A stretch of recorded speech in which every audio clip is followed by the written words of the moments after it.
Batang babae, patay sa sunog sa Taguig. Sa Quezon City naman, mga linya at poste ng kuryente malapit sa mga bahay, nagputukan.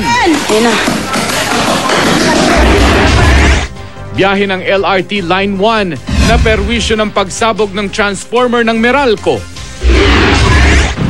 Ngayong pagkainit-init, mga nahi-heat stroke sa Albay, mahigit 200 na.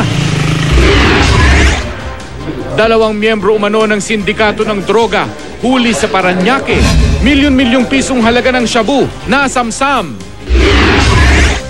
Hulikam! Lalaki sa Quezon City, inatake umano ng itak ng mismong best friend niya. Philippine Animal Welfare Society, kinundina ang pagpatay at pagbalat ng lalaki sa isang pusa na makikita sa viral video.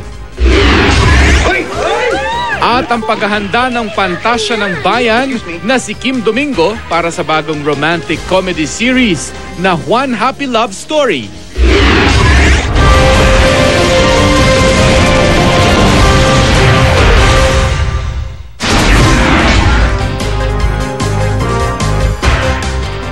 Kabi-kabilang sunog na naman ang sumiklab sa ilang bahagi ng Metro Manila. Patay sa sunog sa Taguig ang isang batang babae.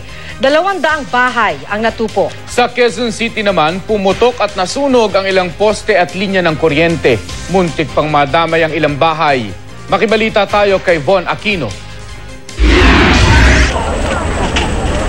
Nilalamon na ng apoy ang mga bahay na ito sa Barangay Tuktukan, Taguig City kaninang madaling araw. Pero ang mga magkakapit-bahay na ito, nagbabangayan pa. Ni sigarilyo, wala nga kaming hawak. Nakarating lang namin eh. Nagalit ang mga residente sa isa nilang kapitbahay na may-ari ng bahay na pinagmulan umano ng sunog. Sinasabi ng iba, hindi raw alam kung kanino nagsimula, kung sa inyo o kina Benji. Hindi ho, may kuryente kami, hindi kami nag-ano ng ano. Kung gumagamit siya ng kandila, ay isa yon sa titignan natin na cause. Nahirapan ang mga bumbero sa pagresponde dahil walang diretsong daan patungo sa mga nasusunog na bahay. Nang maapula ang sunog matapos ang halos 2 oras, nakita ang nasunog na katawan ng 5 taong gulang na si Christine Noses sa loob ng nasunog nilang bahay. Ang mga bata lang po talaga, ang hirap po talaga. Sarili mo lang yung bibit-bitin mo. Kaya sabi nga ng mama ko sa ate ko, bantayan ng anak niya. Hindi po talaga namin alam na wala po talaga sa loob ng bahay. Tinatayang aabot sa 300,000 piso ang halaga ng ari-ariang napinsala sa sunog.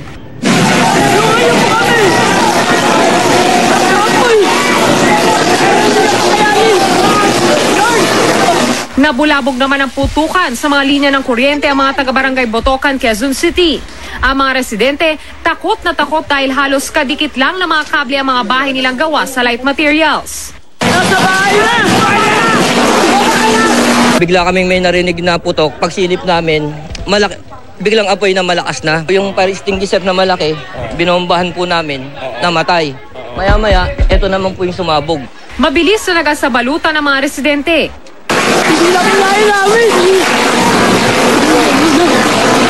Rumesponde naman ang mga bombero at binugahan ng tubig ang 3 poste ng kuryente na sunod-sunod na nagputukan at nasunog. Pinatay naman ng Meralco ang kuryente sa lugar. Tingin ng mga bombero, overloading sa paggamit ng mga electrical appliance ang sanhi ng pagputok ng mga linya ng kuryente. Posible rin daw nagsimula ang sunog sa jumper o iligal na koneksyon ng kuryente. Wala naman nasaktan sa insidente. Sa Malate, Maynila naman nasunog ang isang laundry shop. Hinala ng mga residente, posibleng tumagas na gas mula sa tangke ng LPG sa shop ang sanhi ng sunog. Mabilis naman itong naapula at walang nasaktan sa insidente. Sa Valenzuela, nasunog din ang isang bahay sa Barangay Dalandan. Ayon sa caretaker nitong si Primitivo Pineda, alas 12 ng hating gabi nang mawala ng kuryente ang bahay. Dahil sa init, nagpunta muna siya sa ginagawang apartment malapit sa bahay. Nagulat na lang siya nang malamang nasusunog ang binabantayan niyang bahay. Mabilis namang napula ang sunog. Inaalam pa ng BFP ang sanhi nito. Von Aquino, GMA News. Balik normal na ang operasyon ng LRT Line 1 matapos ang aberya sa kuryente na naging dahilan ng pagkakaantala sa biyahe ng mga tren kaninang umaga. Alas 2 ng madaling araw nang sumabog ang transformer ng Meralco sa LRT Central Depot sa Pasay. Dahil sa pagsabog, nawalan ng kuryente ang lahat ng tren ng LRT 1 na nooy inihahanda na para bumiyahe. Dahil sa insidente na perwisyo ang mga pasahero, humaba ang pila sa southbound lane o yung mga papuntang Baclaran mula Monumento. Nakabiyahe sila matapos maayos ng Meralco ang nasirang transformer. Kabi-kabilang perwisyo pa rin ang idinudulot ng El Nino sa maraming lugar sa bansa. Sa Cebu City at Bayawan City, Negros Oriental, problema ang tubig. Sa Albay naman, mahigit 200 na ang na-heat stroke dahil sa sobrang init ng panahon. Makibalita tayo kay Chona Carion. Dumarami ang biktima ng heat stroke sa Legazpi City, Albay. Ayon sa Public Health Unit ng Bicol Regional Training and Teaching Hospital, mahigit 200 na ang pasyente nilang na heat stroke. Karamihan sa mga ito, nasa edad 19 pataas. Epekto raw ito ng matinding init ng panahon. Pinapayuhan ang mga residente na uminom ng hanggang 12 baso ng tubig araw-araw at huwag nang lalabas ng bahay kung di naman kailangan. Sa 10 barangay naman sa Cebu City, problema ng mga residente kung saan kukuha ng tubig. Natutuyo na kasi ang mga balon na pinagkukunan nila ng tubig. Ang lokal na pamahalaan naglunsad na ng water caravan kung saan nagrarasyon ng tubig ang ilang truck. Ang mga residente, kanya-kanyang latag ng mga drums sa kalsada para mabigyan ng libreng tubig. Tubig din ang problema ng mga residente ng Bayawan City, Negros Oriental. Wala na silang maipandilig sa mga pananim. Sa lawak ng pinsala ng tagtuyot sa mga sakahan, nagdeklara na ng state of calamity sa lungsod. Halos wala na ring maaning pananim ang mga taga-Bagumbayan, Sultan Kudarat. Nagugutom na ang ilang pamilya ng mga magsasaka. Matagal na ring nakararanas ng matinding init sa Kidapawan City. Kaya naman laking tuwa ng mga residente nang bumuhos ang ulan sa lungsod. Sa wakas daw kasi, nadiligan na ang mga lupang sakahan. Chona Carion, Nagbabalita, Pilipinas. Tiniyak ng militar na prioridad nilang masiguro ang kaligtasan ng mga bihag ng Abu Sayyaf Group habang tinutugis ang mga bandido. 18 dayuhan at 3 Pilipino raw ang hawak ngayon ng Abu Sayyaf. Kabilang narito ang 3 kasama ng pinugutang Canadian na si John Rydesdale na dinukot sa Island Garden City of Samal. Makibalita tayo kay Tech Ocampo. Isa ang Canada sa mga nangungunang bansa kung saan nagagaling ang karamihan sa mga turista sa Pilipinas. Sa unang 2 buwan ng 2016, umabot sa mahigit 36,000 turista mula sa Canada ang dumayo sa bansa. Pero ang ilan, tila may agam-agam na sa pamamasyal sa Pilipinas, kasunod ng pamumugot ng Abu Sayyaf Group sa Canadian na si John Rydesdale. I've seen many places, resorts that look very attractive, but because of the security risk, I won't go. Ayon sa isang balikbayan mula Canada, usap-usapan sa social media sa Canada ang hindi pagpunta sa Pilipinas. Pero todo raw siya sa pagtatanggol sa sariling bayan. They are nice places. The people are good. The people are accommodating. The people are hospitable. Sabi ko, yeah, that's true. Ayon kay Foreign Affairs Secretary Jose Rene Almendras, hindi pa naman kinakabahan ng gobyerno na magkakaroon ng masamang epekto sa turismo ang mga balita tungkol sa pangingidnap sa ilang dayuhang turista. Except for some space, the Philippines is still a wonderful place to go to. And even the travel advisors have been very specific as to where they do not want people to go to. Nangako naman si Pangulong Aquino na susupili ng gobyerno ang Abu Sayyaf Group. Ayon sa AFP Western Mindanao Command, 18 dayuhan at 3 Pilipino ang hawak ngayon ng Abu Sayyaf. Kasama raw dito ang ilang Indonesian at Malaysian na tripulante ng barko na dinukot sa magkakahiwalay na insidente sa Tawi-Tawi. Patuloy namang inaalam ng mga otoridad kung sa pinugutan bang si Rydesdale ang katawang walang ulo na nakita sa barangay Gata, Talipao, Sulu kahapon ng tanghali. This is not yet confirmed. We should move with caution so as to look into the safety of the kidnapped victims as well. Ramdam naman ang tensyon sa Hulo-Sulu habang patuloy na tinutugis ng puwersa ng gobyerno ang mga bandido. Tech Ocampo, Nagbabalita, Pilipinas. Namatay sa pamamaril ang isang kapitan ng barangay sa Bawan, Batangas. Nagtamo ng tama ng bala sa iba't ibang bahagi ng katawan si Gilbert Alvar. Base sa investigasyon ng pulisya, nagpapark ng kanyang motorsiklo ang biktima kaninang madaling araw nang lapitan siya ng ilang hindi pa nakikilalang lalaki. Dito na siya pinagbabaril ng mga ito. Tumakas sakay ng tricycle ang mga salarin. Inaalam pa kung sino sila at kung anong motibo sa krimen. Namatay ang isang lalaki sa Taguig City matapos ding barilin ng sariling sakay ng tricycle. Isang lalaki rin ang patay sa pamamaril sa Quezon City. Makibalita tayo kay Sheila Vergara Rubio. Pauwi na kaninang madaling araw si Jojo Riason ng harangin at pagbabarilin sa K2nd Street, Barangay Kamuning, Quezon City. Ayon sa mga pinsan ng biktima, nakatshot pa nila si Riaso kagabi at nagsabing uuwi rin kaagad. Kaaway din siguro noon pa. Paano kaaway? Saan kaaway? Noon pa tagal ng alitan yun eh. Anong alitan yun, sir? Parang atraso lang, nabawian lang siguro siya. Tama ng bala sa batok ang ikinamatay ng biktima. 6 na basyon ng bala ng kalibre 45 baril ang nakuha ng mga pulis sa crime scene. Hindi pa natutukoy kung sino ang nasa likod ng krimen. Hinala ng kapatid ni Riaso, ang isang kaaway ng biktima ang bumaril sa kanya. Hindi ka pa naging masaya nang patay mo na yung kapatid kong isa. Ito ka na naman. Ano man, napakalaking kasalanan namin ng pamilya ko. Anong gusto mong gawin sa amin? Ubusin kami. Iniimbestigahan na ng pulisya ang sinasabing posibleng pumatay kay Riaso. Sa Taguig City naman, bumulagta rin sa kalsada sa Barangay Ususan si Jojo Hilario matapos din pagbabarilin. Dead on the spot si Hilario. Sugatan naman si Felix Alvarez matapos tamaan ng bala habang kumakain lang sa kalapit na karinderya. Ayon kay Alvarez, nakatayo sa kalsada si Hilario nang lapitan ito ng isang tricycle. Nakasagutan daw ni Hilario ang isang lalaking sakay ng tricycle hanggang sa maglabas ang lalaki ng shotgun at binaril ang biktima. Paglapit ng nag-aantay, ayun na pala, babarilin na siya. Pagkano, inagaw niya pa yung baril, lumalapit siya, lumalapit, binabaril siya. Pagtalikod ko, naramdaman ko na tinamaan ako ng bala. Nawalan ako andito sa braso, tinamaan ako. Nawalan ako ng malay. Mabilis na tumakas ang gunman at nagmamaneho ng tricycle. Iniimbestigahan pa ng pulisya ang pagkakakilanlan ng dalawa at ang posibleng motibo sa krimen. Sheila Vergara Rubio, Nagbabalita, Pilipinas. Arestado ang dalawang hinihinalang big-time drug dealer sa buy-bust operation ng PIDEA sa Parañaque. Ang drogang nasamsam sa kanila tinatayang aabot sa 10 milyong piso ang street value. Makibalita tayo kay Jay Sabale.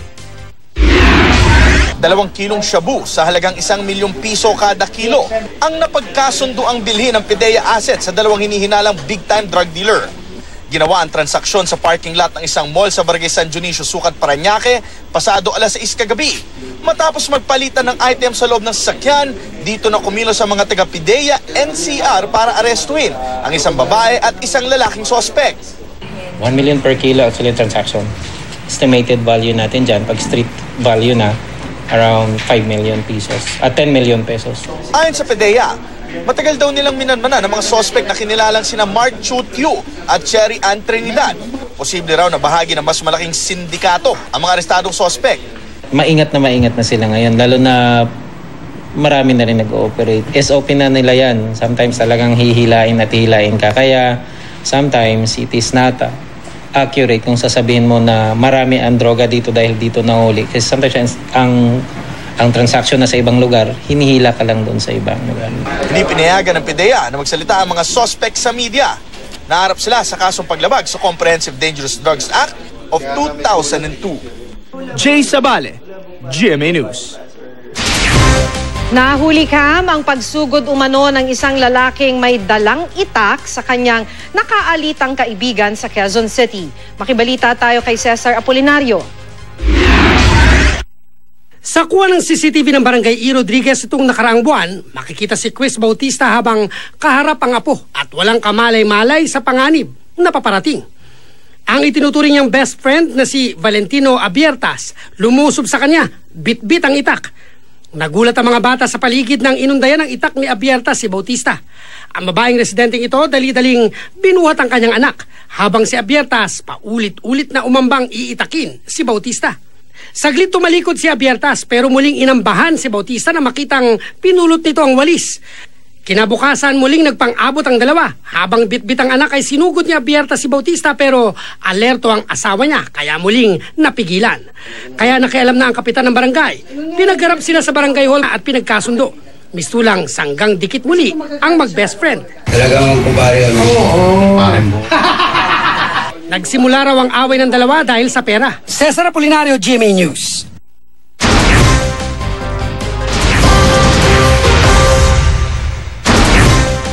Apat ang sugatan sa magkahiwalay na disgrasya sa kalsada sa Davao City. Kabilang dito ang motorsiklong bumangga sa tricycle. Makibalita tayo kay Tec Ocampo ng GMA Davao. Napasugod ang mga rescuers sa barangay Katulunan Grande, Davao City matapos sumemplang ang motorsiklong bumangga sa tricycle kaninang madaling araw. Sugatan ang dalawa angkas na motor na sina BJ Pagandang at Jomer Villas. Hindi naman nasugatan ang rider na si Erwin Diaz. Ayon sa pulisya, galing sa isang bar ang tricycle at nang makarating sa intersection, nagsignal daw ito pakaliwa pero lumiko naman ito pakanan kung saan noon paparating ang motor. Pero nasapon nagyugo niya ngay naman sa mga 50 guro akong dagan anak guro. Ayon naman sa tricycle driver na si Giovanni Nucom, hindi siya biglang lumiko at tama raw ang ginamit niyang signal light. Kabalo sila ng signal ko tapos ibangga ko nila. Kainom ba ka sir? Dili po, wala po. Napag-alaman naman ng pulisya na walang lisensya sa pagmamaneho si Nucom. Ang mga sakay naman ng motor, pare-parehong walang helmet at wala ring side mirror ang kanilang sasakyan. Iniimbestigahan pa kung sinong dapat managot sa nangyari. Matapos ang isang oras, nabangga din sa isa pang intersection ng isang taxi at isang pribadong sasakyan sa barangay 18B sa parehong lungsod. Ayon sa taxi driver na si Samuel Salibay, mabilis ang takbo ng kotseng mineneho ni Clarence Jantan na galing sa kabilang direksyon. Sulod na mi. Nakusugay padagan. Sukatan ng driver at pasahero ng taxi. Defensive driving. Kung abot junction, minor yun. Mojo na pinaka the best para maiwasan. Hindi nagbigay ng pahayag si Tan. Tec Ocampo, Nagbabalita, Pilipinas. Sugatan naman ang 7 sakay ng tricycle sa Kidapawan City matapos itong mahulog sa bangin. Base sa investigasyon ng pulisya, nakasalubong ng tricycle sa highway ang isang multicab. Sinubukang iwasan ng tricycle ang multicab pero nahagip pa rin ito. Doon na raw nawalan ng kontrol ang tricycle driver at dahil dito nahulog sa bangin ang tricycle. Walang pahayag ang driver ng tricycle at multicab. Inaalam pa ng pulisya kung sinong dapat managot sa insidente. Dapat sa isip at sa salita, dapat lalong-lalo sa gawa, sama-sama natin tama. Maraming sundalo at pulis sa Central Visayas ang bumoto sa unang araw ng local absentee voting para sa election 2016. Aabot sa 112 sundalo ang bumoto kahapon. Manual voting ang nangyari. Mahigit 200 pulis naman sa buong Region 7 ang nakaboto na rin kahapon. Sa Bontoc Mountain Province, 13 sundalo na nakaboto. Ang local absentee voting ay isinasagawa ng COMELEC para mabigyan ng pagkakataon ang ilang rehistradong botante na makaboto ng mas maaga. Hindi kasi sila makakaboto sa mismong araw ng eleksyon dahil sa tawag ng tungkulin. Kabilang na dyan ang mga pulis at sundalo.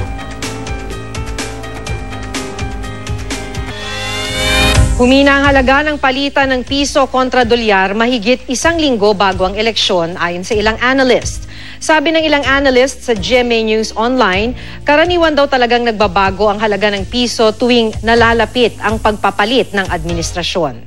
Isa raw sa nakaapekto rito ang pagkakaroon o di kaya'y ang kawalan ng kumpiyansa ng mga investor. Dahil daw ito sa kawalan ng katiyakan kung sino ang susunod na mamumuno sa bansa at kung tututukan ba nito ang paglikha ng mga sistemang makakahikayat ng mga mamumuhunan sa bansa. Inilunsad ng Social Security System ang Loan Restructuring Program para sa mga miyembrong may hindi pa nababayarang balanse sa kanilang calamity loan at iba pang uri ng short-term member loans. Layunin daw nitong mapadali ang sistema ng pagbabayad ng mga nagkautang dahil sa mga kalamidad gaya ng malakas na lindol sa Luzon noong 1990 at pagsabog ng Mount Pinatubo noong 1991. Sa ilalim ng programa, maaaring mamili ang SSS member na magbayad ng isang bagsakan o kaya'y pautay-utay o installment. Ayon sa SSS, pagkakataon ito para malinis ng mga miyembrong may utang ang kanilang balanse, pati na ang interes na pwede ring ibawas sa final claims tulad ng retirement disability o death benefit. Nagsimula ang programa ngayong araw at matatapos sa April 27 sa susunod na taon. Pagguhit, paglalaro at digital tours sa Kalawakan. Ilan lang yan sa mga tampok sa iba't ibang pasyalan na siguradong kagigiliwan ng mga bata. Makibalita tayo kay Luan May Rondina. Calling all mommies and daddies. Problema mo ba kung saan dadalhin ang inyong mga chikiti ngayong summer vacation? Sit back and relax dahil sagot namin ang mga pasyalang hindi lang basta happy, kundi talagang amazing. Bukod sa paglalaro, tsak na mahahasa ang imahinasyon ni Bunso sa digital interactive playground na ito sa Makati. Dito, malayang makaguguhit at makapagkukulay ang mga bata. Kung saan instant na naging digital ang kanila mga obra. Siguradong mag-e-enjoy rin sila sa pagpapagalaw ng mga bola gamit ang kanilang anino. Sa isang mall naman sa Ortigas, pwedeng mag-ala fireman, doktor, nurse, o chef ang mga bata. Patok din dito ang jungle gym at cyber wheel, kung saan mahahasa ang motor skills ni Bagets. Mag-travel na sa outer space sa Science Museum na ito sa Taguig, kung saan bagong kaalaman tungkol sa solar system ang matututunan. Isabay nyo na rin ang pagta-time travel dahil pwedeng makita ang magiging itsura ng iba't ibang lugar in the future. Sa bayan naman ng Paete sa Laguna, maaaring maki-join forces si Bunso sa paggawa ng taka. Pwedeng gumawa ng iba't ibang hugis gamit ang papel. Hindi ka lang nakatulong para maisalba ang sining na ito sa lugar, natuto ka pang gumawa ng obra na hindi basta-basta makikita sa ibang lugar. Luan Merondina, Nagbabalita, Pilipinas. I am ready! GMA Weather, serbisyong totoo ng GMA News. Umalo sa 42 degrees Celsius ang init factor sa Metro Manila kahapon. Base ito sa naitalang datos ng Pag-asa sa port area sa Maynila. Umabot naman sa 39.5 degrees Celsius ang init factor sa Pag-asa Science Garden sa Quezon City, habang 38.8 degrees Celsius sa Ninoy Aquino International Airport sa Pasay City. Sa datos naman ng Metro Weather, magiging maalinsangan pa rin sa maraming lugar sa bansa bukas. Sa Dagupan at sa Cabanatuan, posibleng umabot sa 45 degrees Celsius ang init factor, habang 42 degrees Celsius naman sa Tugigaraw. Sa Visayas, pinakamaalinsangan sa Cebu na may inaasahang 42 degrees Celsius na damang init, habang naglalaro sa 36 hanggang 42 degrees Celsius ang init factor sa mga probinsya ng Mindanao bukas. Pero sa kabila ng init, may mahina hanggang katamtamang ulang mararanasan sa Northern at Central Luzon bukas, maging sa Zamboangas, Soxargen at ARMM. Yan ang latest mula sa GMA Weather. Magplano para sigurado. I am ready. Serbisyong totoo ng GMA News. Pinaiimbestigahan ng Commission on Human Rights ang pamamahiya umano ng mayor ng Tanawan, Batangas sa isang lalaking suspect sa panggagahasa. Ang suspect ipinarada sa palengke ng naturang bayan. Makibalita tayo kay Mav Gonzalez. March 2014 nang iparada sa palengke sa Tanawan, Batangas ang lalaking ito na nagnakaw umano ng tuyo sa isang tindahan. June 2015, suspect sa pagnanakaw naman ng kable ang ibinalandra ni Mayor Antonio Halili para raw hiyain. At meron na namang na-shame campaign, isang lalaking umano'y nanggahasa sa isang babae sa barangay Balete. Pinaglakad siya sa palengke habang may nakadikit sa kanyang papel na ang nakasulat, "Ako ay rapist, huwag niyo akong tularan." Sa harap ni Mayor Halili, umamin ang suspect sa ginawang krimen. Ano pinwersa mo ba yan o ano? Paano bakit ka? Lasing ba siya o ano? Ano gano'n? Ano gano'n? Tinatukan mo na ano? Kutsilyo. Ipinagtanggol ng alkalde ang ginawa niyang panghihiya sa suspect na si Basilio Riparip. Masyado nang marami nangyayaring rape dito eh. At saka itong taong ito, pangalawa na to na rape na case niya. Iniimbestigahan ng Commission on Human Rights ang panibagong insidente ng panghihiya ni Halili. What I will do is to prioritize this case, and whatever findings our legal division will come up with, it will include among them determining liability if there is any. Gawin lang nila yung trabaho nila. Tapoy na may gagawin ko yung trabaho ko. Ang DILG magsisiyasat din kung lumabi sa kanyang kapangyarihan si Mayor. Mav Gonzalez, GMA News. Patay ang isang lalaki matapos pagtatagain ng isang residente sa Pidigan, Abra. Sa Quezon City naman, nagliyab ang isang kotse matapos mabangga ng delivery van. Yan at iba pang balita sa Luzon, hatid ni Michael Season. Nilamon ng apoy ang kotseng ito sa Elliptical Road, Quezon City. Nasunog ang kotse matapos mabangga ng delivery van. Mabilis namang nakalabas ang driver at 2 pang sakay ng kotse. Ayon sa driver ng kotse, kasalanan niya kaya sila nabangga. Sa halip daw kasi na umikot muna sa Elliptical Road, pinilit niyang tumawid mula Philcoa papuntang Circle, kaya bumangga sa likuran niya ang delivery van. Sabi naman ng driver ng delivery van, mabilis daw masyado ang takbo ng kotse. Napula ang apoy ng mga rumisponding bumbero. Sa Balete, Batangas, nalunod ang isang retiradong pulis sa lawa ng Taal. Base sa investigasyon ng pulisya, kasama ng biktimang si Vivencio Villanueva ang kanyang kapatid nang tumawid sa lawa, nang biglang tangayin ng malakas na agos ang kanilang bangka. Tumagilid ang bangka hanggang sa tuluyang lumubog. Nalunod si Villanueva habang nakaligtas naman ang kanyang kapatid. Napag-alamang nakainom ng alak si Villanueva, tumangging magbigay ng pahayag ang pamilya ng biktima. Sa Pidigan, Abra, tadtad ng taga sa ulo at katawan si Valeriano Loreta nang matagpuan sa tuyong sapa sa barangay Munggok. Suspect sa pagpatay si Romulo Palino na matagal na raw kaalita ng biktima. Naaresto ang suspect sa follow-up operation ng pulisya. Ayon sa suspect, nagalit sa kanya si Loreta nang makitang kinakain ng kanyang mga alagang hayop ang mga pananim ng biktima. Tinangka raw tagain ng biktima ang suspect pero naagaw nito ang itak. Sasampahan ng kasong pagpatay ang suspect. Sa Sarat, Ilocos Norte, nagsalpukan ng 2 motorsiklo. Patay si Archie Ladera habang patuloy na inoobserbahan sa ospital ang nakabanggaan niyang rider na si Honorio Valentin Jr. Ayon sa pulisya, kapwa galing sa trabaho ang 2 nang magkasalubong sa pakurbatang bahagi ng kalsada. Napag-alamang parehong nakainom umano ng alak ang 2. Yan ang mga balita sa Luzon. Michael Season reporting. Pinagkokomento ng Sandigan Bayan 1st Division ang prosekusyon kaugnay ng mosyon ni Senador Bong Revilla na makaboto sa eleksyon sa May 9. Nagbigay ang Sandigan Bayan ng 5 araw para rito. Base sa mosyon ni Revilla, gusto sana niyang makaboto sa Bacoor, Cavite kung saan siya nakarehistro bilang botante. Base sa isang certification ng COMELEC na ipinakita ng kampo ni Revilla sa korte, walang special polling precinct sa loob ng PNP Custodial Center o kahit sa Camp Crame, kung saan sana pwedeng bumoto ang mga preso. Nakapingit si Revilla sa PNP Custodial Center para sa mga kasong plunder at graft kaugnay ng pork barrel scam. Formal nang nilagdaan ang loan agreement ng gobyerno ng Pilipinas at Export-Import Bank of Korea ng South Korea para ito sa pagpapatayo ng Pangil Bay Bridge na kokonekta sa Misamis Occidental at Lanao del Norte. 4.9 billion pesos ang halaga ng proyekto.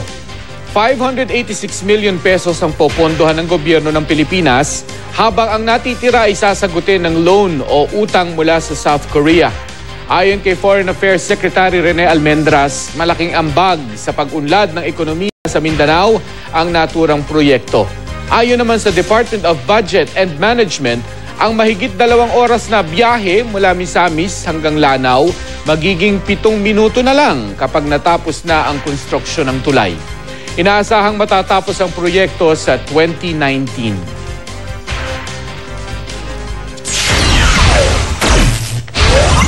Pagtugi sa mga nagnakaw umano sa isang mall sa Chile, mala pelikula. Video ng marahas na pagpatay sa isang pusa na kumalat sa social media, kinundina ng animal rights group. At nakamamanghang solar flare na kuna ng video ng NASA. Marami pang dapat abangan dito sa Balita Pilipinas ngayon.